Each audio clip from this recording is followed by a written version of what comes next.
Bush pepper എങ്ങനെ ഉണ്ടാക്കുന്നു എന്നതിൻ്റെ ഒരു ക്ലിയർ വീഡിയോ ആണ് നമ്മളിവിടെ പോസ്റ്റ് ചെയ്യുന്നത്. പലർക്കും അത് ഉപകാരപ്പെട്ടേക്കാം. കാരണം ബുഷ് പെപ്പർ കിട്ടാത്തവരും വാങ്ങാത്തവരൊക്കെ ഉണ്ടാവും. അപ്പോൾ അവർക്ക് ഇതുപോലൊക്കെ ചെയ്തു കഴിഞ്ഞാൽ വീട്ടിലൊരു ബുഷ് പെപ്പർ 1 2 എത്ര വേണമെങ്കിലും നമുക്ക് ചെയ്തു നോക്കാം. അപ്പോൾ അതിന് വേണ്ട കമ്പുകളാണ് നമ്മളിവിടെ കാണിച്ചു തരുന്നത്. അപ്പോൾ കുരുമുളകിൻ്റെ കണ്ണിയാണ് നമുക്കതിന് വേണ്ടത്. കണ്ണിയിൽ നിന്നുള്ളൊരു കമ്പ്. അപ്പോൾ ആ കമ്പിൽ ഇതുപോലെ വേരിങ്ങനെ പിടിച്ച് കാണുന്നുണ്ടാവും. ചെറിയ രീതിയിൽ ഇങ്ങനെ വേര് പിടിച്ച് കാണുന്ന ആ കമ്പിൻ്റെ താഴെ വെച്ചിട്ടാണ് നമ്മൾ കട്ട് ചെയ്തെടുക്കേണ്ടത്. പിന്നെ നമ്മൾ ശ്രദ്ധിക്കേണ്ടത് ഏത് തരം കുരുമുളകിൽ നിന്നാണ് നമ്മളിതൊക്കെ കണ്ണി മുറിച്ചെടുക്കുന്നത് എന്നാണ്. കാരണം നല്ല രീതിയിൽ കായ്ഫലം തരുന്ന കുരുമുളക് വള്ളി ആയിരിക്കണം. കാരണം നമുക്ക് കുറ്റിക്കുരുമുളകിൽ നിന്നൊക്കെ നല്ല രീതിയിൽ വിള കിട്ടണമെങ്കിൽ നല്ല കായ്ഫലം തരുന്ന ഇതുപോലുള്ള കുരുമുളക് വള്ളിയാണ് നമ്മൾ തിരഞ്ഞെടുക്കേണ്ടത്. അപ്പോൾ നമ്മൾ ചെയ്യുന്ന കൃഷിക്ക് പ്രതീക്ഷയുള്ള ഇനത്തിലുള്ള വള്ളിയായിരിക്കണം നമ്മൾ ഇതിനൊക്കെ ഉപയോഗിക്കേണ്ടത്. അതിപ്പോൾ നമ്മൾ കാലിൽ വളർത്തുന്നതായാലും കുറ്റിക്കുരുമുളകായാലും ഒക്കെ നമുക്ക് നഷ്ടമില്ലാതെ ലാഭം കിട്ടുന്നതായിരിക്കണം എന്ന് മാത്രം. അപ്പോൾ ഇന്ന് നമ്മൾ വേര് പിടിപ്പിക്കാനുള്ള കമ്പുകളൊക്കെയാണ് നമ്മളവിടെ കട്ട് ചെയ്തെടുത്തിട്ടുള്ളത്. ഒരു 10 20 കാണും. ഇതിപ്പോൾ ഡെയിലി നമ്മൾ ചെയ്യുന്നതാണ്. ഒഴിവുള്ള ദിവസം ചിലപ്പോൾ 10 25 30 ഒക്കെ ചെയ്തുകൊണ്ടിരിക്കും. അല്ലാത്ത ദിവസം നമ്മൾ ഒരു 10 15 ഒക്കെ വേര് പിടിപ്പിച്ചുകൊണ്ടിരിക്കും. അപ്പോൾ അത് ഇന്ന് നിങ്ങളെയൊക്കെ ഒന്ന് കാണിക്കാമെന്ന് കരുതി.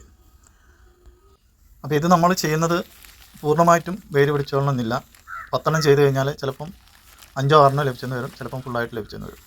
അങ്ങനെ കുറേ പോയ കവറിലാണ് ഇപ്പോൾ നമ്മൾ വീണ്ടും റീപ്ലാന്റ് ചെയ്തുകൊണ്ടിരിക്കുന്നത്. അതാണ് നിങ്ങളെ കാണിക്കുന്നത്. വളരെ കുറച്ച് ചാണകപ്പൊടി ചേർത്തിട്ടുള്ള ഒരു മണ്ണിലാണ് ഇപ്പോൾ നമ്മളത് വേര് പിടിപ്പിക്കാൻ വെക്കുന്നത്. കൂടുതൽ ചാണകപ്പൊടി ഒരിക്കലും പാടില്ല. പിന്നെ നമ്മൾ നടാൻ ഉദ്ദേശിക്കുന്ന കമ്പുകൾ ഒരിക്കലും തറക്കാനോ ഓട്ടി വെക്കാനോ പാടില്ല. നമ്മൾ വിരൽ കൊണ്ട് ചെറിയൊരു ഹോളുണ്ടാക്കിയിട്ട് അതിലേക്ക് വെച്ച് പിന്നെ നമ്മൾ മണ്ണ് അമർത്തി കൊടുക്കുക. അതിൻ്റെ ഓട്ടി കഴിഞ്ഞാൽ അതിൻ്റെ തോലിറക്കം പിടിക്കും. അപ്പോൾ അത് വേര് പിടിക്കാതെ ഉണങ്ങിപ്പോവും. നമ്മൾ ഈ കാണിക്കുന്ന പോലെയൊക്കെ ചെയ്താൽ മതി. ഇതിപ്പോൾ നമ്മൾ ഒരു 6 മാസം കൂടുമ്പോൾ 4 മാസം കൂടുമ്പോൾ ഒക്കെ ഇത് തൈകൾ ഉണ്ടാക്കുന്നത് എങ്ങനെയാണ് എന്ന് ഉള്ള വീഡിയോ ചെയ്യുന്നത്. പലരും നമ്മളെ വീഡിയോ ഒക്കെ കണ്ടിട്ടുണ്ടാവില്ല. നമ്മളെ പുതിയ സബ്സ്ക്രൈബേഴ്സൊക്കെ അറിയാനും താല്പര്യമൊക്കെ ഉണ്ടാവും. അപ്പോൾ അവർക്ക് അറിയാനും ചെയ്യാനൊക്കെ വേണ്ടിയാണ് നമ്മളതൊക്കെ ചെയ്ത് കാണിക്കുന്നത്. തികച്ചും പ്രയാസമില്ലാത്ത ഒന്നാണ്. ചിലപ്പോൾ നമ്മൾ 10 വെച്ച് കഴിഞ്ഞാൽ 9 പിടിക്കും. എന്നാൽ അതിൽ ചിലപ്പോൾ 5 6 അല്ലെങ്കിൽ 4 ഒക്കെ പിടിക്കാനേ സാധ്യതയുള്ളൂ. അപ്പോൾ എന്ന് കരുതി നമ്മൾ അതിനെ ഉപേക്ഷിക്കാൻ പാടില്ല. നമുക്ക് കൂടുതൽ മുതൽ മുടക്കൊന്നും ഇല്ലാത്ത കാര്യമാണ്. അപ്പോൾ നമ്മളത് നമ്മളെ വീട്ടിലുണ്ടെങ്കിൽ ഒരു കവറിൽ ഇങ്ങനെ ചെയ്തു വെച്ചാൽ മതി.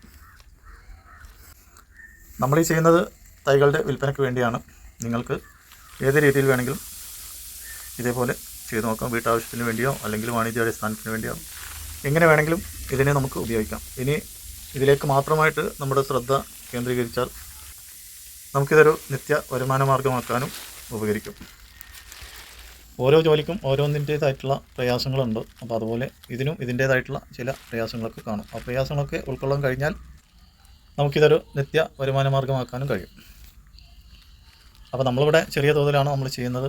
അപ്പോൾ അതിൻ്റെ ഇടയ്ക്ക് പല കാര്യങ്ങളും ഉണ്ട്. അപ്പോൾ അതിൻ്റേതായിട്ടുള്ള ചില വിഷമങ്ങളൊക്കെ ഉണ്ട്. അപ്പോൾ ഇതാണിന്ന് നമ്മൾ ചെയ്തു വെച്ചത്. ഒരു 10 12 ഉണ്ടാവും. അപ്പോൾ നമ്മളിപ്പോൾ വീഡിയോ ചെയ്യാൻ വേണ്ടി ചെയ്തു വെച്ചാണ് ഇപ്പോൾ. അപ്പോൾ അതിൻ്റെ മുമ്പേ ചെയ്തു വെച്ചതാണ്. ഒരു 2 ആഴ്ച മുന്നേ ഒക്കെ ചെയ്തു വെച്ചാണ് ഇതൊക്കെ.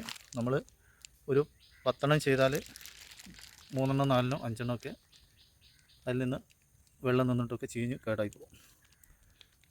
അപ്പോൾ നമ്മൾ ചെയ്തു വെച്ചത് ഇങ്ങനെ കേടായി പോകുന്നുണ്ട് എന്ന് കരുതിയിട്ട് നമ്മൾ പിന്മാറാൻ പാടില്ല. നമ്മളത് തുടർന്നുകൊണ്ടേയിരിക്കണം. കാരണം ഇത് വേര് പിടിച്ചത് മാത്രമാണ് പൊടിച്ച് വളർന്ന് കിട്ടുക. അപ്പോൾ വേര് പിടിക്കുന്നത് വരെ അത് കേടുവരാതെ ഇരിക്കണം. എന്നെങ്കിൽ മാത്രമേ നമുക്കത് തൈകളായിട്ട് കിട്ടുള്ളൂ. അപ്പോൾ കുറച്ചൊക്കെ പണിയുണ്ട്.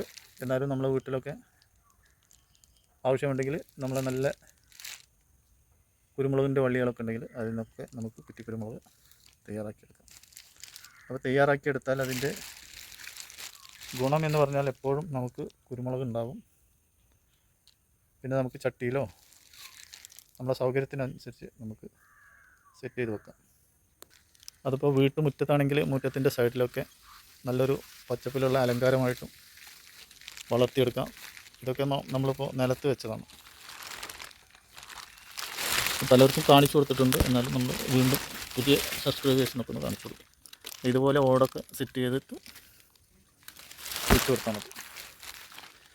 ആദ്യമൊക്കെ ഇതിൻ്റെ ഈ ഇടഭാഗത്തൊക്കെ നമ്മൾ ഇഞ്ചി നട്ട് പിടിപ്പിച്ചിരുന്നു. ഇപ്പം അതിന് പറ്റില്ല. എന്താണെന്ന് വെച്ചാൽ ഇട കൂർന്ന് കുരുമുളകൊക്കെ വളർന്നു കഴിഞ്ഞു. അപ്പോൾ ഇതുപോലെ സെറ്റ് ചെയ്ത് കൊടുത്താൽ മതി. ഇതുണ്ടോ, പഴയ ഓടുകളുണ്ടെങ്കിൽ ഇതേപോലെ സെറ്റ് ചെയ്ത് വെച്ചാൽ മതി. ഇതുപോലെ സെറ്റ് ചെയ്തിട്ട് കുരുമുളക് അതിൽ വെച്ച് കൊടുക്കുക. നമുക്ക് വേണ്ട വിധം വളർത്തി കൊടുക്കുക. അപ്പോൾ ഇതിപ്പോൾ കഴിഞ്ഞ വർഷത്തിൽ അഴുകിപ്പോയതാണ് ഈ 2 എണ്ണം. അപ്പോൾ എപ്പോഴും നമ്മൾ നടാൻ ഉപയോഗിക്കുന്ന കമ്പുകൾ നല്ല ഇനം തൈകളുടേതായിരിക്കണം. എന്നാൽ നമുക്ക് കൂടുതൽ വിളകളൊക്കെ ഇങ്ങനെ കാണുമ്പോൾ അത് നമുക്കൊരു പ്രോത്സാഹനം തന്നെയാണ്. പിന്നെ മടുപ്പ് തോന്നുകയില്ല. അപ്പോൾ അതുകൊണ്ട് ആ കാര്യത്തിൽ നന്നായിട്ട് ശ്രദ്ധിക്കുക. അപ്പോൾ ഇത്രയൊക്കെയാണ് ഇന്ന് നമുക്ക് തൈകളുണ്ടാക്കുന്ന രീതിയെക്കുറിച്ച് പറയാനുള്ളത്. അപ്പോൾ എല്ലാവരും വീഡിയോ കണ്ട് നമ്മളെ സപ്പോർട്ട് ചെയ്യാം. മറ്റൊരു വീഡിയോ ആയിട്ട് നമുക്ക് വീണ്ടും കാണാം. Okay, bye bye.